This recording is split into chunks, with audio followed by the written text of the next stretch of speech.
La fête internationale du travail, mieux des travailleurs, telle qu'elle est célébrée de nos jours, tire son origine des combats du mouvement ouvrier pour obtenir la journée de 8 heures à la fin du 19e siècle. Aux États-Unis, au cours de leur congrès de 1884, les syndicats américains se donnent 2 ans pour imposer aux patrons une limitation de la journée du travail à 8 heures. Avant, certains patrons allaient jusqu'à 12 heures. Ils choisissent de débuter leur action le 1er mai. Donc, le 1er mai, ce n'est pas une date choisie par l'Église. C'est une date, disons, profane. Aux États-Unis, les gens ont lutté. Avant, on imposait aux travailleurs 12 heures de travail par jour.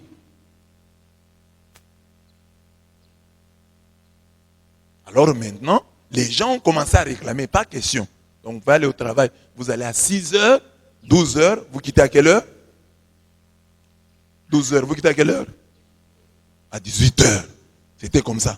Alors les gens ont commencé à réclamer. Non, non, non, on ne peut pas travailler pendant 12 heures.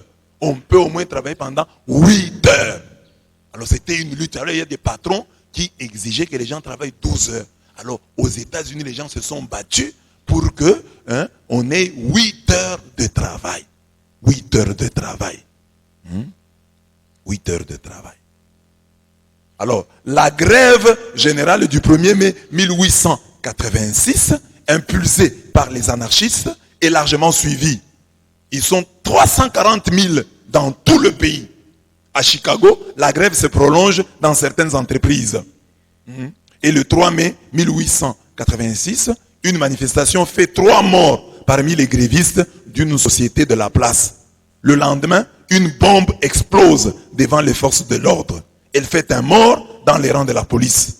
7 autres policiers sont tués dans la bagarre qui s'ensuit. À la suite de cet attentat, 5 syndicalistes anarchistes sont condamnés à mort.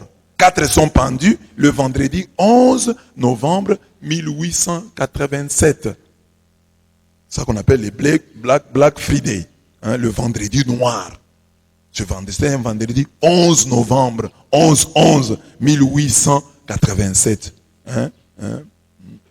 Parmi les syndicalistes anarchistes. Le dernier se donnera la mort dans sa cellule.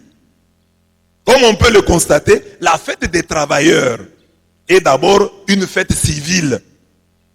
Ce n'est que par la suite que l'Église, s'inspirant de la tradition qui baptisa autrefois quantité de fêtes païennes pour les doter d'un contenu chrétien tout nouveau, l'Église plaça cette fête civile du travail, mieux des travailleurs, sous le puissant patronage de Saint Joseph.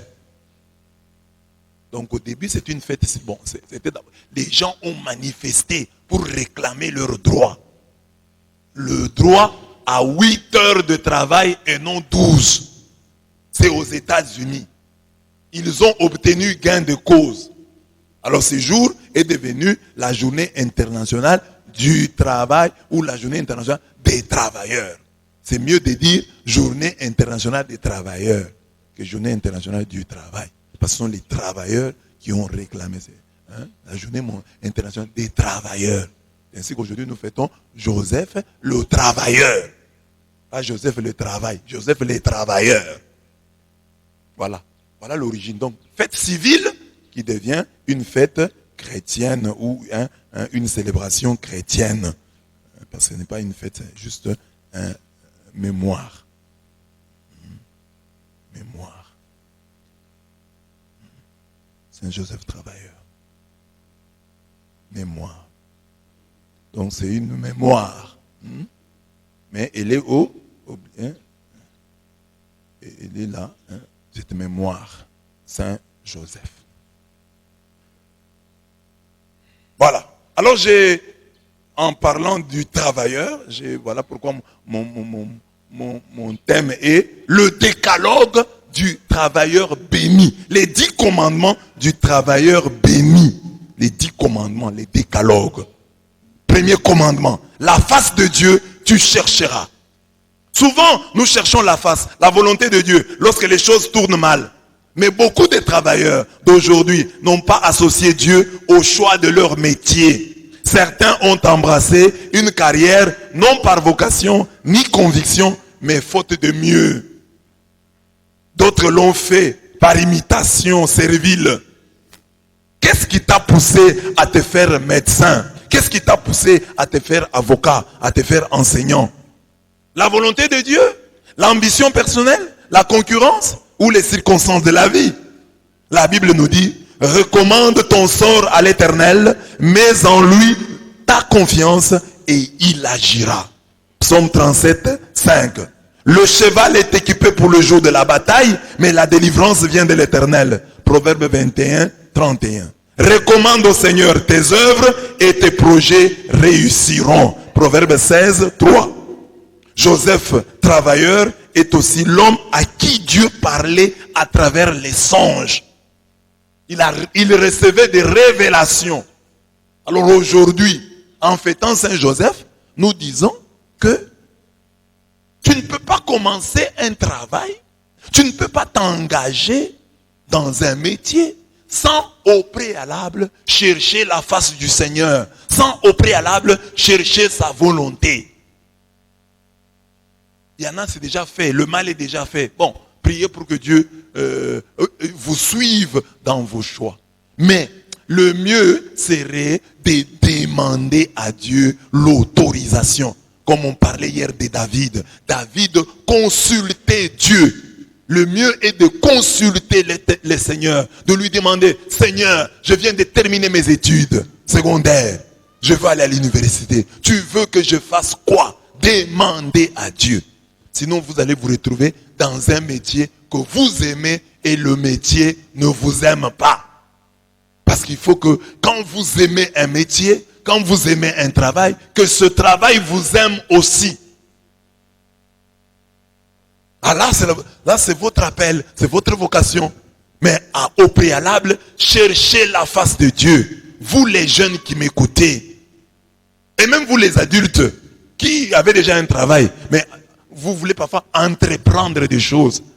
Entreprendre, commencer une entreprise, demander à Dieu. Ne commencez pas une pharmacie parce que tel a réussi dans la pharmacie. Ne commencez pas à vendre des habits parce que tout le monde vend des habits en ligne.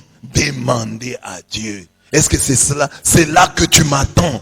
Est-ce que c'est ça ta volonté? Montre-moi ta face. Dis-moi ce que tu veux. Beaucoup de gens ont échoué parce qu'ils n'ont pas associé Dieu au préalable à leur travail. Ils appellent Dieu quand ça ne marche pas. Quand ils ont eu l'argent, ils se sont lancés dans un commerce. Ils se sont lancés dans une affaire sans chercher la face de Dieu. Ils ont fait par imitation, par envie, par jalousie, par esprit de concurrence. Et ça ne marche pas. Regardez, par exemple, dans notre ville ici. Dès que quelqu'un commence quelque chose, tout le monde le suit. Voilà. 2. Fourmis et lézards, tu imiteras. Nous travaillons, mais avec beaucoup d'incurie. Nous sommes paresseux par le peu de temps que nous passons en travail et non au travail. Par notre timidité et notre manque de créativité, mais aussi parce que nous considérons le travail comme une corvée. Voilà pourquoi la Bible nous invite à imiter la fourmi et le lézard. Va voir la fourmi paresseuse, observe ses mœurs et devient sage. Elle qui n'a ni magistrat, ni surveillant, ni chef, durant l'été, elle assure sa provende et amasse au temps de la moisson sa nourriture. Proverbe 6, 6. Va voir la fourmi paresseuse. La fourmi réfléchit. Enfin, entre guillemets. On nous demande d'observer ses mœurs et de devenir sage. Qu'est-ce qu'elle fait? Elle n'a ni magistrat, ni surveillant, ni chef. Elle-même assure sa provende. Et amasse au temps de la moisson sa nourriture. Et dit, ça c'est la période chaude. Hein? Nous sommes pendant l'été. Pendant l'été, je vais amasser. J'amasse pendant l'été, de façon que pendant l'hiver, quand il fera froid, j'aurai toujours à manger. La fourmi, elle épargne. D'abord, elle travaille. Sans magistrat, sans surveillant, sans chef. Elle travaille. Elle sait que ma vie en dépend. Il est 4 êtres minuscules sur la terre, mais sages entre les sages, les fourmis, peuple chétif, mais qui en était assure sa provende. On cite encore les fourmis qui en étaient sur sa provende. Le lézard que l'on capture à la main, mais qui hante les palais de roi. Proverbe 30, 24 à 30. Donc, regardez la fourmi, elle travaille d'elle-même, comprenant que sa vie, sa survie est en jeu. Elle travaille. Elle n'a pas besoin que quelqu'un la surveille. Elle-même comprend, c'est ma vie. Et puis, elle épargne. Elle dit, ça c'est l'été. J'ai assez de nourriture. Mais l'hiver viendra. La nourriture en hiver risque de se glacer. Il faut que je la prenne, que je la cache à un bon endroit. Pour que même pendant l'hiver, pendant la période du froid, je continue à manger. La fourmi. Le lézard, quant à lui, on peut les capturer à la main. Mais il hante les palais de roi. Si vous allez chez le président de la République, vous trouverez dans sa cour, dans sa maison, sur son toit, dans ses plafonds, vous trouverez un lézard. Les lézards ne sont pas timides. Ils ont le courage de hanter les palais du roi, d'entrer là-bas. Ils sont autour, vous les voyez, dans la clôture du gouverneur. Il y a des gens ici qui ne sont jamais entrés dans la clôture du gouverneur, même s'il n'y a pas de clôture ici chez nous. Parce que le lézard hante le palais du roi. Tu es timide, tu es timoré. Tu crains tout ce qui s'appelle pouvoir. Tu crains tout ce qui s'appelle autorité. Mais tu pries à l'église, élève-moi Seigneur. Mais les gens élevés, tu as peur d'eux. Tu as peur de les aborder. Dans peu de choses, il est aussi fidèle dans beaucoup de choses. Sur la paresse, c'est ça qu'on voudrait voir, des jeunes qui travaillent. Paresse, Siracide 22, 1 à 2 notes. Les paresseux ressemblent à une pierre couverte d'excréments. Il dégoûte tout le monde et les gens se moquent de lui. Il ressemble aussi à un tas d'ordures. Tous ceux qui le touchent se nettoieront la main. Joseph est connu comme le charpentier, identifié par son travail. Oui, Joseph dit charpentier. Alors, je pose la question. Toi, tu es ici. Quel est ton travail? Joseph était connu comme charpentier. Toi, tu es connu comme qui? Quel est ton métier? Joseph le charpentier. Et j'ai dit souvent que aujourd'hui, les paresseux, ce n'est pas seulement celui qui ne travaille pas. Le paresseux, c'est celui qui manque d'initiative. C'est lui qui ne crée pas. C'est un paresseux. Il faut en plus du travail que tu fais, où tu es salarié, que tu aies un travail que tu as créé. Et que tu aies créé au moins de l'emploi. Même un seul emploi, même deux. Joseph est connu comme le charpentier. Toi, tu es connu comme qui? 3. Tes miettes, tu géreras. Ton petit boulot, tu protégeras. Nous devons aspirer à plus. Mais savoir nous réjouir de ce dont nous disposons. C'est à chacun que revient la responsabilité de bénir le maigre salaire venant du petit travail qu'il fait. Et pour cause, celui qui est fidèle en très peu de choses est fidèle aussi en beaucoup. Et celui qui est infidèle en très peu de choses est infidèle aussi en beaucoup. Luc 16, 10. La vie quotidienne nous montre qu'il est très rare de rencontrer un homme content de son travail et de son salaire. Nous voulons tous plus. Et tout ce que nous avons, nous le nommons miettes. En attendant les milliards, apprenons donc à gérer nos miettes avec l'aide du Seigneur. Saint Joseph n'était qu'un charpentier. Ce n'était pas un milliardaire, un charpentier. Mais il a nourri le Fils de Dieu. Il a nourri la Mère de Dieu. Avec son peu, avec ses miettes de charpentier. Tes miettes, tu géreras. Ton petit boulot, tu protégeras. Tu es même chrétien. Dieu te donne un petit boulot. Protège-le. Le petit boulot que Dieu te donne, ce n'est pas pour aller, tu vas au travail, tu vas engager des bras de fer avec le patron. On va te renvoyer. On va te renvoyer. Toi, tu es là pour survivre. Survivre d'abord. Survivre. C'est un petit boulot, oui. Survivre. Sache le protéger. Ah, on me donne $50. Mais c'est ça. Mais si tu ne l'as pas, tu n'auras pas les 50.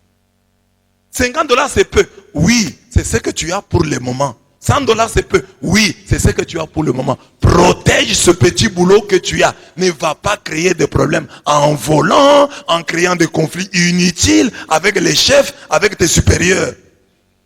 Tu travailles quelque part. Vis bien avec le chef.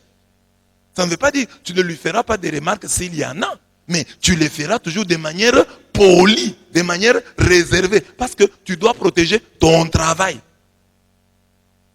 Vis bien avec le chef. Ce n'est pas de l'hypocrisie. Souhaiter un joyeux anniversaire au chef. Tu travailles quelque part. Le chef fête son anniversaire. Tu ne lui dis aucun mot. Tu vas en mission de service. Tu rentres. Tu ne donnes rien au chef. Tu es parti en brousse. Où il y a la viande de brousse. Tu reviens avec la viande de brousse. Tu donnes à tes voisins. Le chef là, qui t'envoie en mission de service, tu ne lui donnes rien. C'est un homme. Il en tiendra compte. Ce n'est pas de la corruption, mais c'est relation de bon voisinage. Vis bien avec le chef. Il n'y a pas de problème. Chef, voilà, je suis allé là-bas. Prenez aussi. Oui, il y a des chefs. Hein. Tu peux faire tout ça. S'il ne t'aime pas, il ne t'aime pas. Mais toi, fais ton devoir. Fais ton devoir. Soigne tes relations. C'est ça que j'enseigne aux jeunes aujourd'hui. Regarde la relation que tu as avec tous ceux qui ont le pouvoir. Il y a un chef de promotion. Comment tu vis avec lui? Un assistant, un chef de travaux vient vous donner cours. Comment tu vis avec lui?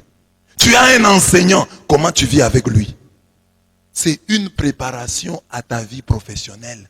Accepte ceux qui ont l'autorité. Collabore bien avec eux. Ne sois pas l'opposant, l'adversaire des chefs de promotion, des chefs de classe. Ne sois pas l'ennemi des assistants, des chefs de travaux. Vis bien avec ceux qui ont l'autorité.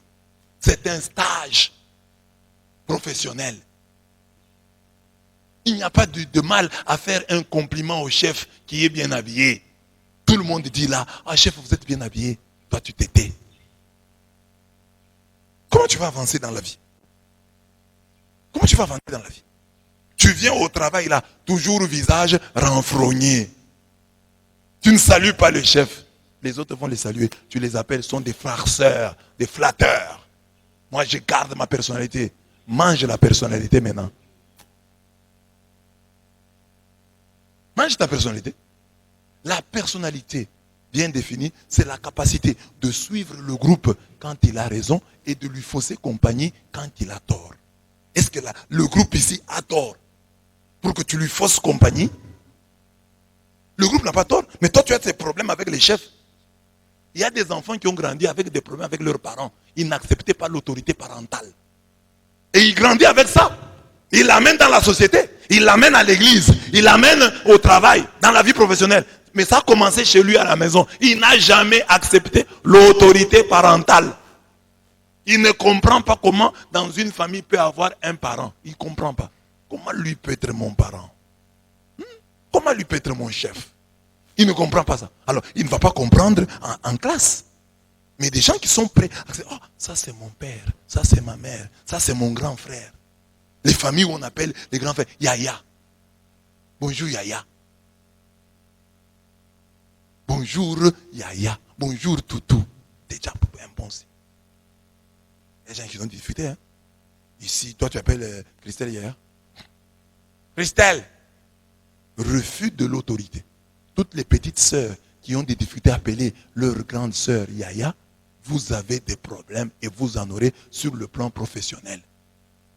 Exercez-vous déjà aujourd'hui. Ça c'est Yaya, c'est Yaya. Yaya, bonjour. Même s'il y a l'écart d'une année, c'est ta yaya. Avoir le sens de la référence, c'est une préparation à la vie professionnelle. Mais si aujourd'hui, tu ne sais pas accepter l'autorité parentale, l'autorité de ton grand frère, de ta grande soeur, de ton oncle qui vit là-bas, tu n'acceptes pas. Tu n'acceptes pas des chefs. Tu auras des problèmes dans la vie professionnelle. Prépare-toi déjà aujourd'hui. Ça, c'est mon chef. Même s'il parle mal français, même s'il semble incompétent, c'est lui le chef. Respecte-le pour son titre là. Et évite des problèmes inutiles. Protège ton petit boulot. Tu vois le petit boulot là, quand tu l'as encore aujourd'hui, on te paye $200, $300. Tu crois que c'est rien. Mais le jour où on te renverra du boulot et que tu n'auras plus les 300 là, tu verras que $300 c'était beaucoup. Mais aujourd'hui, comme tu jouis de ces $300, c'est rien. $300 c'est quoi? Travailleur béni. Tes miettes, tu géreras. Ton petit boulot, tu protégeras. Gère d'abord ton petit salaire. Protège ton petit boulot. Celui qui est fidèle dans les petites choses, l'est aussi dans les grandes. Saint Joseph n'était qu'un charpentier. 4. Selon tes moyens, tu vivras. Dette, tu fuiras. Beaucoup de travailleurs, y compris leurs épouses et leurs enfants, veulent vivre au-dessus de leurs moyens. À tort, ils nomment cela vision. Alors qu'ils sont esclaves de leur convoitise. Ici, il convient de changer notre définition de ce qu'est être riche. Pour beaucoup d'entre nous, être riche, c'est porter des habits qui coûtent énormément cher, rouler dans une voiture de luxe, habiter une maison dans un quartier huppé, voyager tout le temps. Le vrai riche, c'est celui qui vit selon ses moyens, qui a appris à se suffire en toute occasion. Parce que si un riche, il a des milliards, mais il est envieux, il souffre, c'est un pauvre. Philippiens 4:11. Nous devons apprendre à nous suffire en toute occasion. Le vrai riche, c'est celui qui ne prête plus attention à la manière dont les autres perçoivent son statut. C'est leur problème. Si eux me perçoivent comme pauvre, c'est leur problème. Mais moi, je sais ce que j'ai. Je sais ce que je suis. Celui qui ne vit pas cette définition de la richesse tombe dans les dettes. Alors que la Bible déclare, si l'Éternel ton Dieu te bénit, comme il l'a dit, tu prêteras à des nations nombreuses sans avoir besoin de leur emprunter. Le chrétien doit prêter. Le chrétien ne doit pas emprunter. Deutéronome 15:6. N'ayez des dettes envers personne, sinon celles de l'amour mutuel. Un chrétien ne doit pas avoir de dettes. Le chrétien, l'unique dette du chrétien envers les autres, c'est l'amour. Vis selon tes moyens. Ce téléphone ici n'est pas à ta portée. On le vend au marché, mais ce n'est pas pour toi. Ce téléphone ici est vendu pour des gens qui ont un tel salaire. Pour les voleurs des milliards du Congo. C'est pour eux ce téléphone. Toi, les téléphones, c'est un moyen de communication. Pour autant que le téléphone communique, ça va. Contente-toi d'appeler, de répondre, d'envoyer un SMS, ça suffit. Oh, je veux un téléphone qui prend des belles cartes. Tu es photographe? Téléphone, c'est pour communiquer. Si tu n'as pas les moyens pour avoir un gros téléphone, contente-toi du petit téléphone que tu as. Communique. On t'appelle et tu réponds. C'est bon. Oh, je dois avoir ce téléphone. Il y a des gens qui ont des grands téléphones, mais dans lesquels il n'y a rien. Il n'y a pas de crédit, il n'y a pas de forfait. Et il a des dettes. D'Orange, de Vodacom. Mais il a un grand téléphone. Avec beaucoup d'argent, alors que tu n'en as pas beaucoup. Tu as un peu. Tu as un peu, vis comme si tu as un peu. $1000.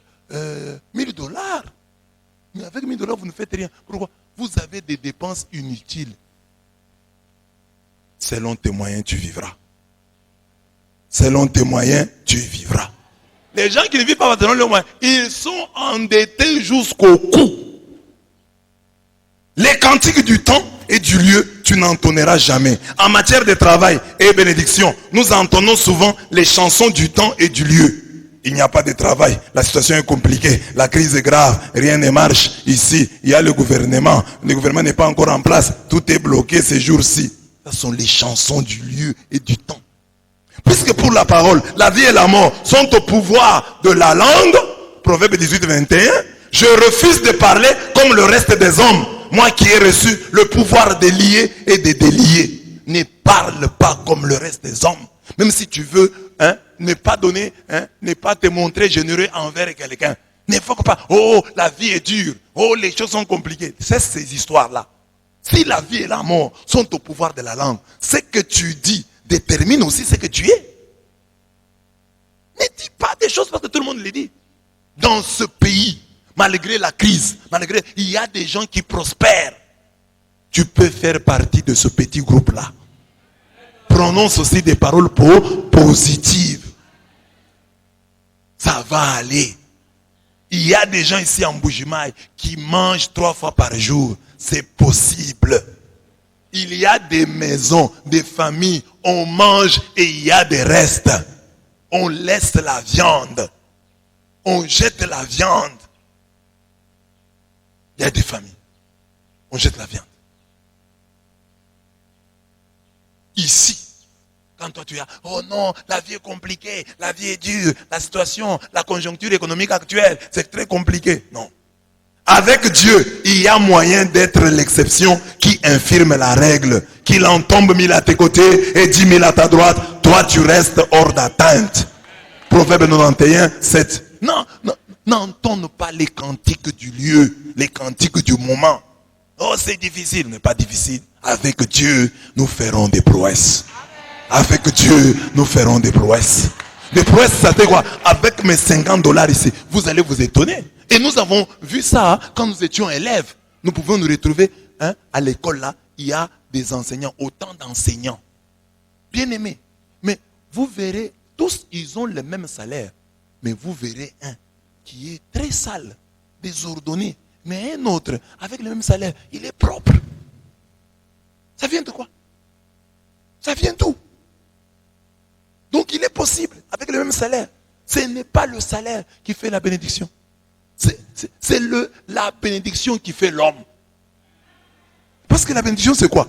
C'est pourquoi il faut demander la bénédiction. La bénédiction, c'est-à-dire, avec les $50, Dieu peut te donner des opportunités. Tu as $50, mais tu as l'opportunité. Quelqu'un vient chez toi et te propose. D'abord, première chose, tu as $50, les enfants ne tombent pas malades. Tu as $50, ta femme ne tombe pas malade. Tu as $50, toi-même tu ne tombes pas malade. Donc, tu peux consacrer $50 à l'essentiel. Mais si tu as $1000, mais l'enfant tombe malade, la femme tombe malade, toi-même tu tombes malade, et puis des maladies graves qui nécessitent des soins coûteux, mais tout l'argent va aller aux soins. Donc, la bénédiction, tu peux avoir $1000, mais avec des maladies. Mais quelqu'un a $100 sans maladie. Il a $500, mais avec des opportunités. Parce que quelqu'un peut avoir $500, mais quelqu'un vient le proposer. Mon cher, je vends ma parcelle ici. Je veux la vendre seulement à toi. Et tu vas commencer à me payer. Je la vends, par exemple, à $5000. Bon, mais si tu commences à me payer, chaque mois, tu me donnes 200, jusqu'à ce que tu vas terminer, tu prends. Mais c'est une opportunité. C'est ça la bénédiction. Donc, tu as un petit salaire, mais regarde l'opportunité d'achat. Quelqu'un vient te proposer une parcelle à acheter. Et il te dit, tu vas payer à tempérament. C'est ça la bénédiction. Il y a des gens, il a un petit salaire, mais quelqu'un vient lui proposer un véhicule. Mon frère, prends ces véhicules. Donne-moi d'abord $500, le reste tu vas me donner après. Il prend les véhicules et il commence à payer petit à petit. Et vous le voyez, rouler carrosse, vous ne savez pas tous les véhicules. La bénédiction, il a un petit salaire, mais Dieu lui donne des opportunités. Que Dieu fasse la même chose pour toi. Tu as un petit salaire, mais que mon Dieu te donne des opportunités d'achat, de vente. Tu as un petit rien. Quelqu'un vient, oh, je voudrais te payer cette parcelle à autant. Parce qu'il y a des gens qui sont bénis comme ça. Hein. Donc juste là où il habite, avec sa petite parcelle, un riche vient acheter là-bas. Une église vient acheter là-bas. Et l'église veut avoir ton lopin de terre. Et l'église te propose, papa, vends-nous ce lopin de terre à autant. Et tu peux faire monter les enchères. Et on te paye ce petit lopin de terre à très cher. Ça, c'est la bénédiction de l'Éternel. C'est pourquoi la Bible dit, c'est la bénédiction de l'Éternel qui enrichit. Oh non, moi j'ai un petit salaire. Non, demande la bénédiction. Que Dieu te donne des opportunités d'achat, de vente, de voyage, mais avec le petit salaire là, c'est ça la bénédiction. Alors tu te fâches pour les salaires. Je l'ai dit souvent, il y a des gens qui ont des métiers, qui ont des travails, des postes de nomination. C'est pas pour que tu vives de ce poste-là. Ce poste-là, c'est un poste stratégique. Dieu t'a mis là-bas pour que tu aies des relations. Et qu'à partir de ces relations, tu ailles loin. Amen. Donc ne les méprise pas, j'ai un petit travail. Non, ce petit travail-là, Dieu sait pourquoi il t'a donné. Fais-le bien. Dieu te l'a donné pour qu'on te voie. C'est un lieu de visibilité. Dieu te l'a donné pour que tu sois vu. Quelqu'un te verra. Amen. Amen. Donc, ne répète pas les chants de tout le monde, les cantiques du lieu. Je refuse donc de parler le langage du commun des mortels, car la Bible m'enseigne, vous n'appellerez pas complot tout ce que ce peuple appelle complot. Vous ne partagerez pas ses craintes et vous n'en serez pas terrifiés. C'est Yahweh Sabaoth que vous proclamerez saint. C'est lui qui sera l'objet de votre crainte et de votre terreur. Isaïe 8, 12 à 13. Prière et travail, 6. Sixième commandement. Prière et travail, tu concilieras. Ora et labora. Prie et travaille, disait Saint Benoît, patron de l'Europe. Ce principe vaut tout son pesant d'or. Nous devons prier sans oublier le travail. Nous devons travailler sans oublier la prière. À ceux qui ne font que prier, le Seigneur dit que celui qui ne travaille pas ne mange pas non plus. Il y a dans l'église beaucoup de paresseux qui ne font que prier. Oh Dieu, bénis-moi. Mais tu fais quoi? Joseph était charpentier. Toi, tu es qui? Oh, je suis un prieur. Non. Joseph aussi priait. Mais Joseph était charpentier. Il était connu, identifié par son métier. Charpentier. Que celui qui ne travaille pas ne mange pas non plus. 2 Thessaloniciens 3, 10. Quand tu ne travailles pas, aie honte de manger. Quand tu ne travailles pas, à cause de ta honte là, mange peu. Tu ne travailles pas, tu manges beaucoup. Plus que les travailleurs. Comme les hommes là. Il ne fait que parler politique, sport, il ne travaille pas. C'est sa femme qui monte et descend. Et la femme là nourrit la famille. Et l'homme vient manger. Et il est exigeant. Oh, il y a beaucoup de sel. Parce que tu travailles. Oh, il y a beaucoup de piment. Parce que tu travailles. Que celui qui ne travaille pas ne mange pas non plus. Mais s'il veut manger, qu'il mange même peu, par honte. Tu es un jeune homme, tu ne contribues en rien à la nourriture en famille. Parce que tu peux contribuer.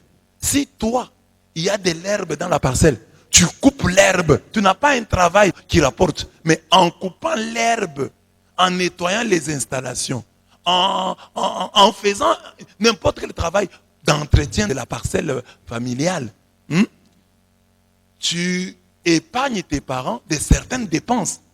Et en les épargnant de certaines dépenses, ils les épargnent, ils les économisent. Tu n'as pas acheté un sac de farine, mais tu as permis que papa ne dépense pas l'argent qu'il voulait consacrer à l'achat de tel et de tel bien de consommation. Travailler ici n'a pas le sens de trouver du travail, de l'emploi. Travailler dans une entreprise, un bureau. Travailler ici a le sens de gagner le pain. 2 Thessaloniciens 3, 12. De créer le travail. À ceux qui ne font que travailler, le Seigneur dit, si quelqu'un ne demeure pas en moi, il est jeté dehors comme les sarments et il se dessèche. Évangile de demain. Si quelqu'un ne demeure pas en moi, il est jeté dehors comme le sarment. Et donc quand tu ne pries pas, tu vas te dessécher. Regardez tous les papas qui ont séché et qui sèchent la prière. Ils deviennent eux-mêmes secs. Oh, j'ai beaucoup de travail. Regardez, ici à l'église, les jeunes, les papas qui mettent devant leur travail. Vous verrez après un moment, sur le plan spirituel, ils sèchent. Et puis quand ils travaillent là, ils ne progressent même pas. Ils ne progressent pas. Oh, je suis tout le temps au travail. Oh, j'ai fait ceci. Depuis que tu as commencé à travailler, tu as quoi? Quelle est l'entreprise que tu as créée? Rien. Mais, oh, je suis au travail. Oh, je monte. Oh, j'ai des chats fouettés. Fouette les chats. Quand tu auras fini avec les chats, viens prendre les chiens. Ici, prier ne signifie pas seulement assister, participer à la messe, faire ses prières. Prier signifie demeurer en Dieu, dépendre de lui, le consulter, se référer à lui, avoir une vie de prière, une vie d'intimité avec lui. Prier ici signifie aussi travailler pour lui. Maudit celui qui fait avec négligence le travail du Seigneur. Jérémie 48, 10. Quand le travail du Seigneur, vous le faites avec négligence, vous êtes maudits. Et les gens ne prennent pas cette parole au sérieux. Pourquoi moi, mes entreprises ne marchent pas? Mais le travail du Seigneur, tu le fais avec négligence. Jérémie 48, 10 dit, maudit celui qui fait avec négligence le travail du Seigneur. Si c'est lui qui travaille quand même pour le Seigneur, le faisant avec négligence, est maudit, que dire de celui qui ne fait rien? Il est plus que maudit. Maudit celui qui fait avec négligence le travail du Seigneur. C'est lui qui fait sans négligence le travail. Il est béni. Absolument prier. Oh Dieu bénis-moi, non. Travailler pour le Seigneur. 7e commandement. Au repas, au repos et à la famille, tu veilleras. Beaucoup de papas qui travaillent n'ont plus le temps pour le repas et pour le repos. Ils n'ont plus d'appétit. Ils ne mangent pas. Et j'ai dit ici aux travailleurs, j'ai dit, papa, manger, c'est comme prendre un produit pharmaceutique. C'est comme prendre un médicament. Efforcez-vous de manger. Vous avez une santé médiocre parce que vous refusez de manger. Le manger, c'est aussi un effort à déployer pour vous les travailleurs. Je n'ai pas envie, parce que quand tu rentres du travail, tu regardes ce qu'on a préparé, tu n'as pas d'appétit. Mais mange, même pour te nourrir. Mange comme tu prends des produits pharmaceutiques pour te soigner. L'expression de 3-8, 8 heures de travail, 8 heures de loisirs, 8 heures de sommeil, pour l'ouvrier, a perdu tout son sens pour beaucoup d'entre nous. Donc on a dit 8 heures de travail, 8 heures de loisirs. Détends-toi, repose-toi. Prends ta femme, va à un endroit, prenez de la bière. Prenez un peu du repos, prenez du recul. Dalai Lama, surpris par l'attitude de l'homme, disait, l'homme sacrifie sa santé pour l'argent. Ensuite, il sacrifie tout son argent pour recouvrer la santé. Par la suite, il est tellement anxieux au sujet du futur qu'il ne profite pas du moment présent. Le résultat est qu'il ne vit ni le présent ni le futur. Il vit comme s'il était immortel et il meurt en n'ayant jamais vraiment vécu.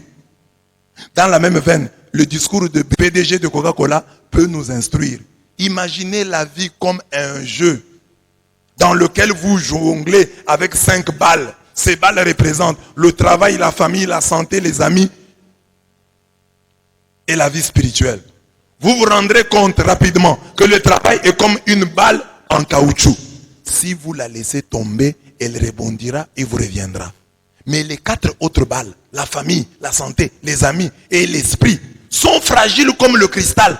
Si vous laissez tomber l'une d'elles, elle en sortira inévitablement éclatée, ébréchée, abîmée, voire même brisée. Jamais elle ne redeviendra la même.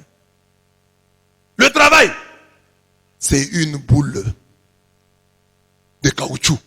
Quand vous le laissez tomber, le travail va bondir. Mais la famille, la santé, les amis, l'esprit, ça sont des boules de cristal. Si tu les laisses tomber, soit elles éclatent, soit elles sont ébréchées, soit elles sont abîmées, soit même brisées.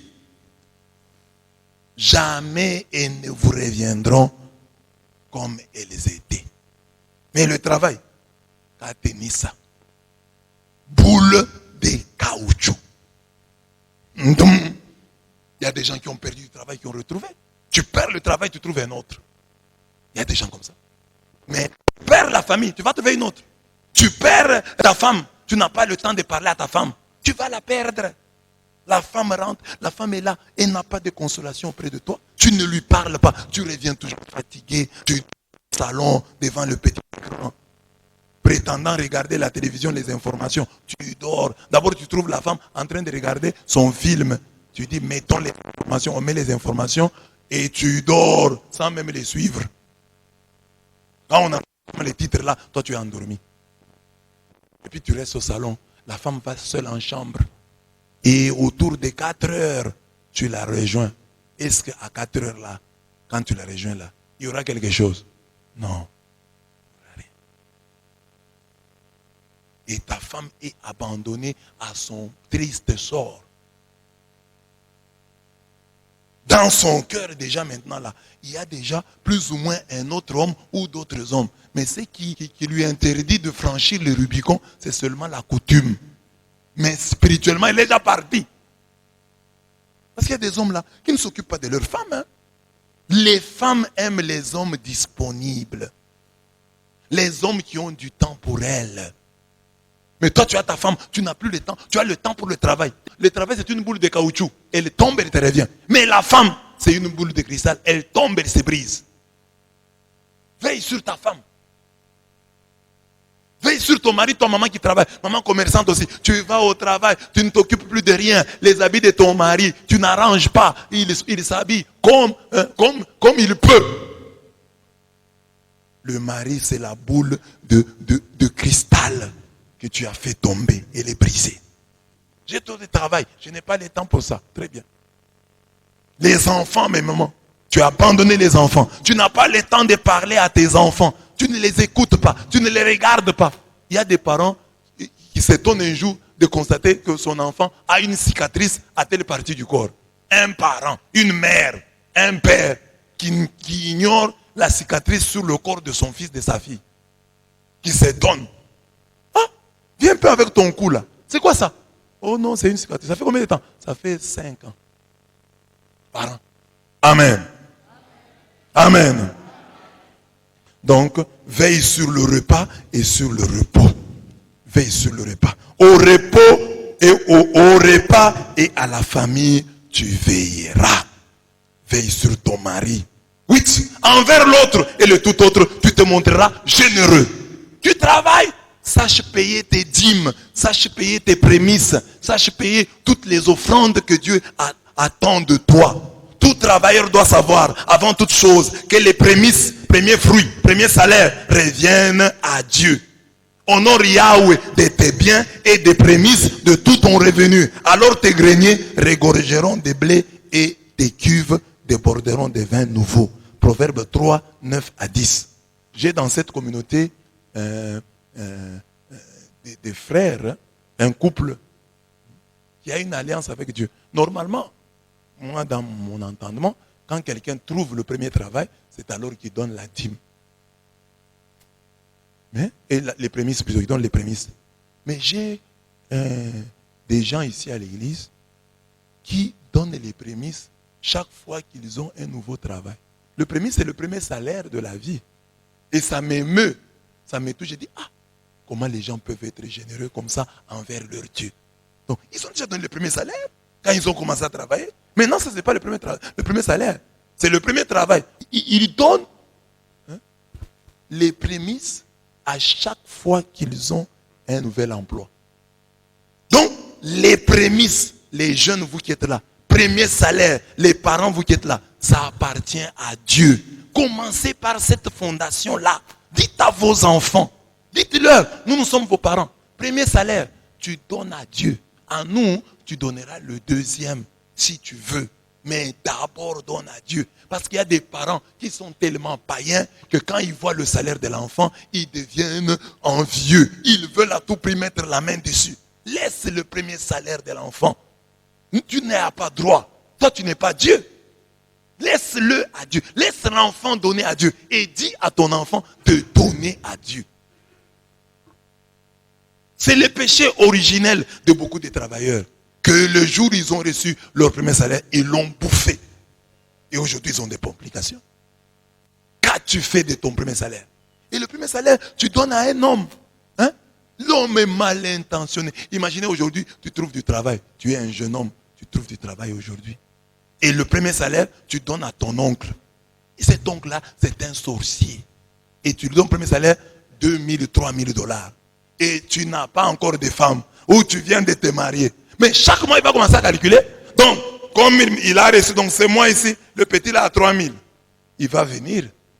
Or, il faut protéger la bénédiction. Tu la protèges en donnant la première offrande à Dieu. Et c'est lui qui paye les prémices. En toute vérité, même si il a des complications après, Dieu finit toujours par le bénir. Il faut rappeler à Dieu ses prémices. Seigneur, j'avais donné les prémices pour ce travail. Souviens-toi de moi. Mais il n'y a pas que les prémices. Il y a des gens qui donnent les prémices. Mais au cours du travail, là, ils ne payent plus la dîme. Mais tu te contredis. Le premier salaire, tu as donné à Dieu. C'était le plus coûteux. Tout le salaire, tu as donné à Dieu. Mais maintenant, donner à Dieu 10% chaque mois, ça te coûte. Tu te contredis. Oh, comment Dieu m'a abandonné. Moi, j'ai perdu mon travail. Tu as perdu aussi ton travail parce qu'à un certain moment, tu as perdu l'habitude de payer la dîme. Ah, tu peux dire, ah, il y a certains qui ne payent pas la dîme, mais ils sont bien. Ils n'ont pas les mêmes combats que toi. Toi, pour avoir le travail, là, tu as vu comment tu t'es battu. C'est peut-être ton premier travail. Amen. Dans la même veine, le travailleur doit payer vite et bien toutes ses dîmes. Apportez à la maison du trésor toutes les dîmes, afin qu'il y ait de la nourriture dans ma maison. Mettez-moi de la sorte à l'épreuve, dit l'Éternel des armées, et vous verrez si je n'ouvre pas pour vous les écluses des cieux, et si je ne répands pas sur vous la bénédiction en abondance. Malachie 3, 10. Les prémices et les dîmes sont pour nous des signes de notre gratitude envers Dieu, qui est la source de la santé et du travail. C'est le lieu de chute et de relèvement pour beaucoup de travailleurs chrétiens. C'est cette gratitude envers Dieu qui déborde en dons et aumônes faits aux autres, notamment aux plus démunis. Donc on est déjà généreux envers Dieu et il y a deux bordements de cette générosité et elle touche les pauvres et les autres. Un présent est un talisman. Pour qui en dispose de quelque côté qu'il se tourne, il réussit. Proverbe 17, 8. Donc, payer envers l'autre et le tout autre, tu te montreras généreux. Payez vos prémices, payez vos dîmes, vite et bien, régulièrement. Ne blaguez pas avec la dîme. Vous avez un maigre salaire, payez la dîme, toujours. Et puis l'argent qu'on peut vous donner, l'argent peut être empoisonné. Mais vous les désintoxiquez en payant la dîme. Si l'on vous donne un argent empoisonné, en payant la dîme, vous les désintoxiquez. Payez la dîme. Payez la dîme. Travailleurs, vous voulez être bénis, payez la dîme. Pas la dîme seulement sur le salaire, la dîme même des dons que vous recevez. La dîme, même du loyer, vous êtes bailleur, payez la dîme. Frais d'émission, payez la dîme. Salaire, payez la dîme. En cette matière-là, ne trompez pas Dieu. Vous avez un salaire, vous donnez la dîme. Il y a une prime, vous bouffez. Dieu vous voit. Payez la dîme du salaire, de la prime. Payez. Surtout les mois où c'est compliqué. Payez. Avec joie. Payez. Et sachez que la dîme, nous les prêtres n'avons pas de salaire. Mais ce sont les fidèles là qui payent les dîmes, qui sont comme nos employeurs. C'est pareil que Dieu devient notre employeur. Parce que si quelqu'un te paye la dîme, viens payer la dîme chaque mois. Donc tu sais au moins que chaque mois, j'ai de celui-ci $100, de celui-là $20, de tel autre $50, de tel autre c'est pas $30. Donc j'ai à peu près $200 chaque mois. Alors, quand tu ne viens pas payer, tu as abîmé le calcul de l'homme de Dieu. Parce qu'il peut s'endetter. Il peut dire que ce mois, je vais faire ceci parce que je suis sûr que j'aurai la dîme. Mes chrétiens là sont encore en vie. Ils travaillent encore. Donc j'aurai la dîme. Et toi, tu ne viens pas donner. Et l'homme de Dieu meurt de faim. Et l'homme de Dieu meurt de soif.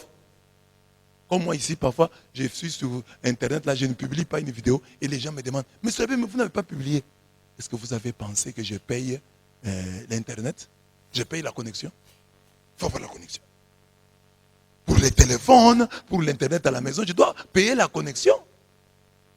Comme ici, j'ai toujours dit, les gens qui, dans cette église, refusent de payer leur dîme, ici, dans cette église. Mais Dieu vous jugera sévèrement. Dieu vous jugera sévèrement. Toi, béni, ce ne sont pas seulement les prières. Oh Dieu, bénis mon travail, bénis mon commerce. Rien.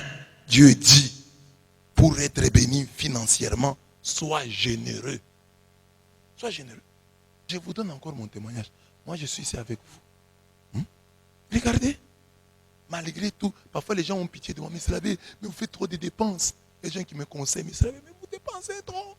Mais moi, là, je ne manque toujours pas. Quand même, je ne manque pas à manger. Je ne manque pas le minimum. Je ne manque pas le minimum.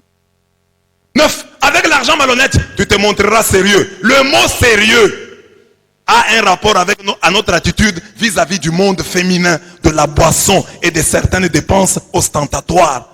Habits, téléphone, montre. Au sujet des femmes, le Seigneur nous dit, ne livre pas ta vigueur aux femmes, ni tes voix à celles qui perdent les rois. Proverbe 31, 3. Il y a beaucoup d'hommes qui n'ont pas évolué dans la vie parce qu'ils ont beaucoup aimé les femmes. Et les grandes consommatrices de leur argent furent justement les femmes. Ce sont les femmes qui les ont ruinées. N'eussent été les femmes, beaucoup de gens seraient riches. Seraient au moins bien.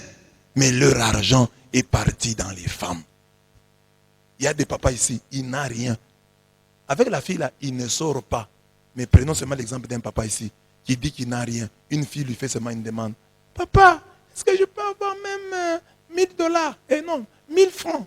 Oh, papa va se battre comme un diable dans un bénitier pour trouver les 1000 francs à donner à cette fille. Mais sa propre femme peut lui demander. Les papas ne donnent pas à leur propre femme. Beaucoup de papas ici sont très chiches envers leur propre femme. Tu verras la femme d'un chrétien mal habillée, mal vêtue. Mais le papa là, un grand donateur dans le monde féminin. Un grand mécène pour les femmes. Mais sa propre femme, broie noire. Dit, malheur à qui fait boire son voisin. Tu mêles ton poison jusqu'à l'ivresse pour qu'on puisse regarder sa nudité. Tu t'es saturé d'ignominie. Nom de gloire. Bois à ton tour et montre ton prépuce. Dans la boisson, c'est là que les hommes montrent leur sottise. Oui, parce qu'ils dépensent autant d'argent pour s'enivrer. Et qu'est-ce que l'ivresse vous amène? Et quand il boit, il ne boit pas seul, hein? Il doit enivrer les autres. Et c'est ça sa joie. Vous allez fuir. Vous avez vu ce jour-là, je vous ai payé la bière, vous avez fui. C'est ça sa gloire. Il croit que c'est une gloire alors qu'il s'est rempli. Il est saturé d'ignominie et lui considère ça comme de la gloire. Il est rempli de honte, mais il croit avoir la gloire. Et quand tu t'enivres, tu montres ta nudité. Tu montres ta stupidité. Le sérieux, c'est aussi notre attitude à l'égard de ce que nous avons, à l'égard des grâces reçues. Celui qui est fidèle dans les petites choses l'est aussi dans les grandes. Avec l'argent qu'on considère comme mauvais, montre-toi sérieux. Ne dépense pas dans les femmes. N'investis pas dans les femmes. N'investis pas dans la boisson. N'investis pas dans les dépenses ostentatoires. Épargne. Garde. Je veux déjà donner les témoignages d'une maman ici à l'église. Quand je regarde cette maman-là, tu as pitié d'elle. Mais cette maman-là est venue un jour me voir. il y a des années, elle me montre l'argent. Elle avait à peu près $2000 par là. Épargne. Et puis, ça c'est la grâce d'avoir une bonne femme. Les gens qui ont de bonnes femmes, les bonnes femmes les aident à épargner. Papa, épargnons. 10e commandement, pour la cause commune, tu te battras. Avec tout ce que nous venons de dire, il est possible que chacun de nous soit un îlot de bonheur dans un océan de misère. Mais sachons qu'il peut y avoir de la honte à être heureux tout seul. Albert Camus, La peste. D'où la nécessité d'un combat pour la libération de notre pays. Le Seigneur dit à chaque travailleur en ce jour, je t'envoie auprès de Pharaon, fais sortir d'Égypte mon peuple. Exode 3:10. Et je l'ai dit même aujourd'hui, alors que dans ce pays, vous avez, vous, les Kassaïens, un président de chez vous que vous avez élu. J'ai dit aussi que aujourd'hui, en cette journée du travail, c'est revendiquer vos droits. Ce n'est pas parce que Fachi est de chez vous que vous devez laisser l'amiba mourir. Vous devez marcher, que l'amiba se relève. Fachi lui-même l'a accepté. Il veut que des gens le critiquent, qu'il soit même sévère en son endroit pour le réveiller. Alors, ne soyons pas plus fachistes que Fachi lui-même. En cette journée des travailleurs, que les travailleurs soient bien payés. Que l'amiba, l'honorable Moïka Sange, que nous saluons en passant, il a fait beaucoup de mauvaises choses ici dans la province, nous le savons. Mais ce jour-là, il a bien parlé au Parlement. Il a dit qu'il y a une banque disposée à prêter à l'amiba 40 millions de dollars. Que le président, que les ministres activent les choses pour que ces 40 millions soient trouvés et que l'amiba se relève. Enfin, que l'on puisse retenir que sous Fachi, l'amiba s'est relevée. Il ne faut pas que le mandat de Fachi se termine comme ça. L'amiba toujours par terre. Avec des éveils sporadiques. Par-ci, par-là, se réveille. On donne $300 aux gens et puis c'est fini. Et il n'y a rien. Il n'y a aucun projet à long terme.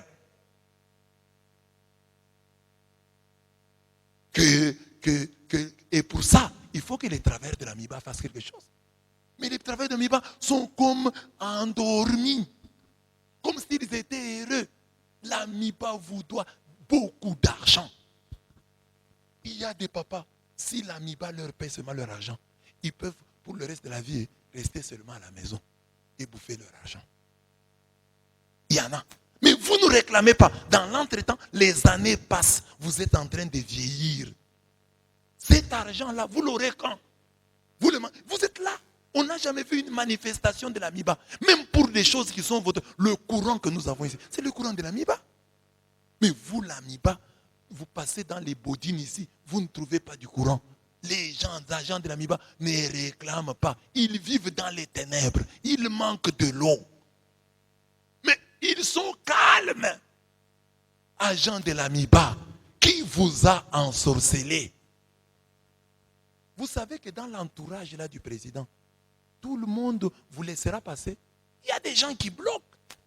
Mais c'est quand vous faites du bruit que le bruit va arriver chez le président. Les gens vont en parler, ça va arriver. Mais tant que vous êtes calme, il n'y aura rien.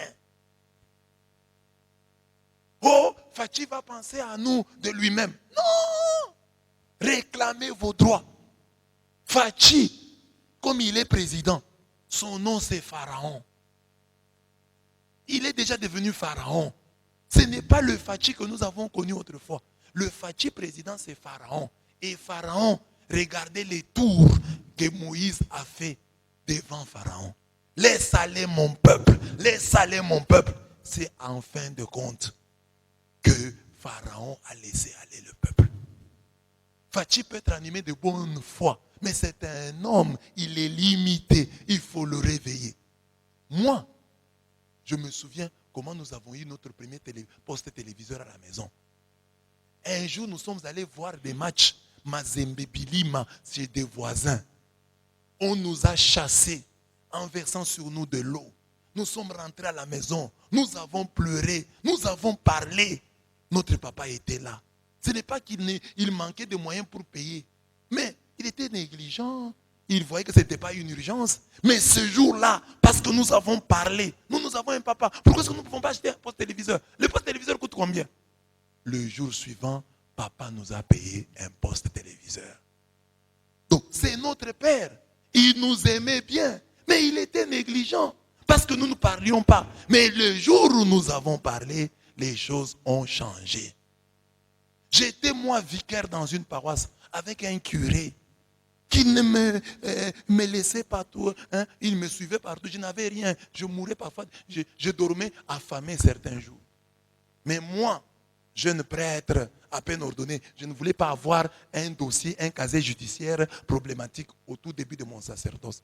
Quand il y avait des problèmes, je me retirais à la chapelle, je priais. Je me retirais dans ma chambre, je priais. Je disais à Dieu, Seigneur, touche le cœur de mon curé, qu'il puisse penser à moi. Ça ne marchait toujours pas. Un jour, j'ai compris ce que la Bible me dit, qu'il faut savoir frapper le rocher. Un jour, j'ai frappé le rocher et l'eau en est sortie. Qu'est-ce que j'ai fait? Je suis allé voir le curé, il y avait un incident là. Je suis allé le voir et je lui ai dit tout ce que j'ai pensé. Depuis ce jour-là, les choses ont changé. Mais j'étais à la fin de mon séjour dans cette paroisse. Après quelques mois ou quelques jours, on m'a nommé ailleurs. J'ai beaucoup regretté. J'aurais dû faire ça au début. Maintenant, j'ai dit ça à la fin. Je n'ai eu que des petits avantages. N'attendez pas, travailleurs de l'AMIBA. La fin, c'est maintenant. C'est maintenant. C'est maintenant. En cette journée internationale des travailleurs, réclamons nos droits. La journée internationale, ce n'est pas le jour où on porte des habits avec le 1er mai, où on fête, on boit la bière, on se repose à la maison. Cette fête a commencé avec une revendication des travailleurs. C'est ça. Hein? J'ai dit ici, ce dernier point est celui qui nous rapproche de l'historique de la journée internationale des travailleurs. Les travailleurs ont réclamé leurs droits. La fête des travailleurs, ce n'est pas le jour où tu vas prendre la bière, le jour où tu es en congé, c'est le jour où tu réclames tes droits. On doit bien te payer. Enseignant, on doit bien te payer. Fonctionnaire, on doit bien te payer. Te payer à temps. Te payer bien. Dans d'autres pays, les riches, ce sont les fonctionnaires de l'État. Dans notre pays, c'est le contraire. Qui dit fonctionnaire, dit pauvre, dit misérable. Vous devez recevoir votre salaire, être bien payé, être bien traité. Quand vous travaillez, vous avez une certaine assurance. Si je tombe malade, on me fera soigner. Si mon enfant tombe malade, mais tu travailles, tu es comme un chômeur. Tu travailles, tu n'as aucun avantage. Non, tu dois réclamer ton droit. Tu dois réclamer ton droit. Ne faisons pas comme ces messieurs. Il y avait un monsieur qui est allé dans la forêt.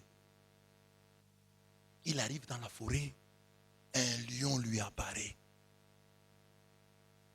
Rugissant.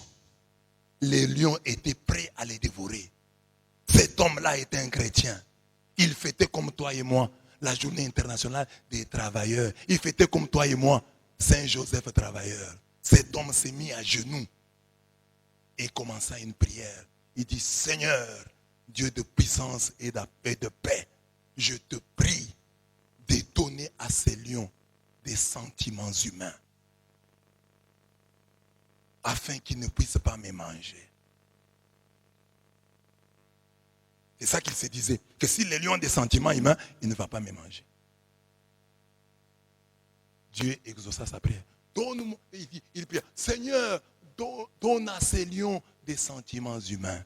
Comme Dieu exauce toujours toute prière, Dieu exauça sa prière. Et les sentiments humains furent donnés aux lions. Le lion qui ne priait pas, pria ce jour-là, avec les sentiments humains que Dieu lui avait donnés. Il dit aussi, merci Seigneur pour ce repas que tu nous as aboulé. Merci Seigneur pour ce repas devant moi. Merci pour ta miséricorde et ta bonté. Je suis resté affamé autant de jours, mais aujourd'hui tu m'offres ce bon repas. Je le mange avec appétit et avec action de grâce. Le lion bondit sur le chasseur et le bouffa. Le monsieur avait demandé pour les lions des sentiments humains et sa prière a été exaucée.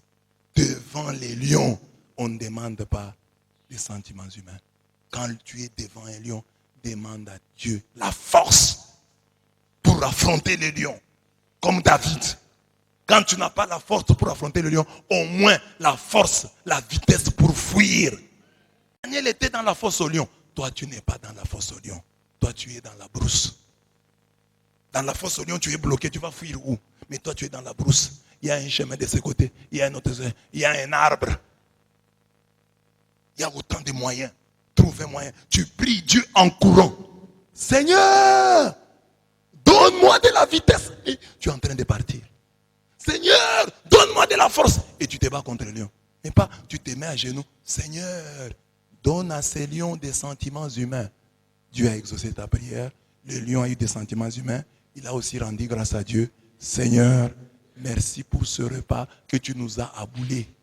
Merci pour ceux qui l'ont mijoté.